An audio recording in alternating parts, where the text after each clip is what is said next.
தமிழகம் புதுச்சேரியில் 70க்கும் மேற்பட்ட திருட்டு வழக்குகளில் தொடர்புடைய பிரபல திருடனை புதுச்சேரி காவல்துறையினர் அதிரடியாக கைது செய்துள்ளனர்.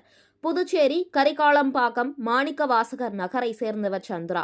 இவர் கடந்த மாதம் 13ஆம் தேதி புதுச்சேரி புதிய பேருந்து நிலையத்தில் பேருந்துக்காக காத்திருந்தபோது அங்கு வந்த மர்ம நபர் ஒருவர் சந்திராவிடம் ஆதார் கார்டு கொடுத்தால் இலவச பேருந்து பாஸ் வாங்கி தருவதாக கூறி அவரை மறைமலை அடிகள் சாலையில் உள்ள தனியார் ஜவுளிக்கடையின் அருகே அழைத்து சென்றுள்ளார். பின்னர் அங்கு வெள்ளைத்தாளில் அந்த மூதாட்டியிடம் கையெழுத்து வாங்கியதோடு அவர் அணிந்திருந்த நகைகளை கலற்றி கொடுங்கள், பார்த்துவிட்டு தருகிறேன் என்று கூறியுள்ளார்.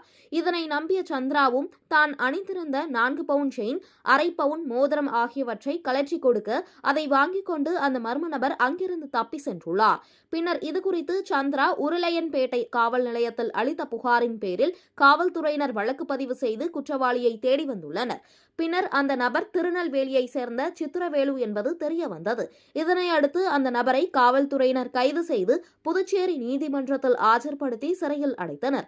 மேலும் சித்திரவேலு மீது ஆந்திரா, தமிழகம் மற்றும் புதுச்சேரி உள்ளிட்ட பல்வேறு மாநிலங்களில் 70க்கும் மேற்பட்ட வழக்குகள் நிலுவையில் உள்ளது குறிப்பிடத்தக்கது.